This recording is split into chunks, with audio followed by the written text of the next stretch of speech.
What's happening, everybody? It is me, LSB, with another episode of Light Sports Breakdown. It's been a little bit since I posted my last video. We all need to take a step back and recharge a little bit, but I'm back. And yes, behind me we have some football jerseys, specifically the New York Giants. So we're talking football, even though it is the off-season. Free agency began a couple of weeks ago. Some key signings happened. And the reason why I have the Giants up is because that's the team that I'm going to be talking to. Specifically, their starting quarterback, Daniel Jones, aka Danny Dimes. It's a key third year that Daniel Jones and the Giants are entering this year. Daniel Jones struggled in 2020. He had, an average season. He had 11 touchdowns, 10 interceptions, and about 2,943 yards. Mainly, he had an average season because he had a quad or groin injury that was just lingering throughout the season. He wasn't as mobile as he usually is, so that led to his struggles. But including his rookie season in 2019, overall, Daniel Jones has 35 touchdowns, 22 interceptions, and about 5,970 passing yards. So, Daniel Jones, he's approaching his third season with the Giants. Eli Manning retired in 2019, thus passing the torch to Daniel Jones to be the New York Giants quarterback of the future. But I believe that his third year, is really big because in his first year, the Giants went 4-12, and last year they went 6-10. So not that much of an improvement, but the Giants haven't been to the playoffs since 2016, where they got smoked in the wild card game against the Green Bay Packers. Tongue twisted. But so the Giants, it's a big year for them. In free agency, they had 3 key offensive signings. They had a lot of defensive signings, so the defense is going to be better. Leonard Williams returning. Adoree Jackson is coming to New York.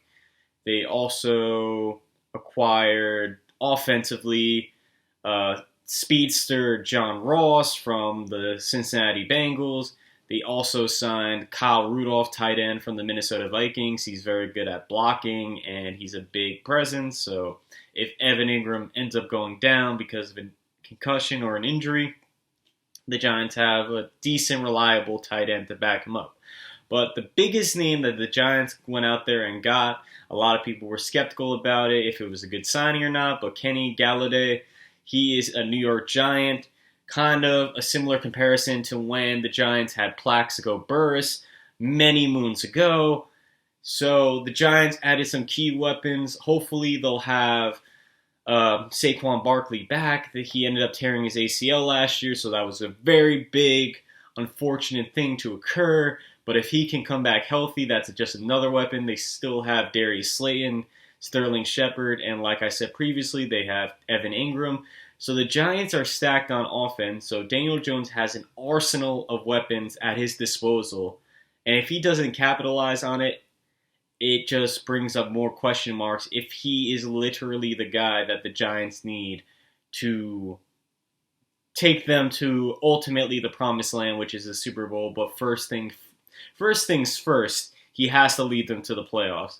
The first 2 years, yes, he was a rookie. He was just getting acclimated to the league. Second year, he had an injury, but if he comes out healthy with all these weapons and still doesn't perform, then the Giants ultimately have to figure out who their quarterback of the future is and potentially move on from him.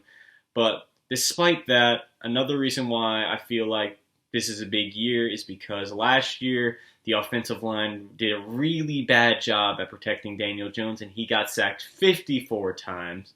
So if the offensive line can hold up a little bit more, give him time to throw to those weapons, and the defense can keep the lead, then this Giants team can contend with anybody in the division and hopefully end their playoff drought since 2016. So that's all I have. Hopefully Daniel Jones is the guy The Giants want to get back to the promised land at some point, but it's still the offseason. There's still plenty of time. They signed a bunch of key pieces. I'm very impressed with what the Giants are doing. But ultimately, Daniel Jones is the guy that needs to lead them there. And if he can't, then the Giants have to look elsewhere to find their QB of the future for this franchise. Thank you so much for watching. This has been LSB with Lights Sports Breakdown.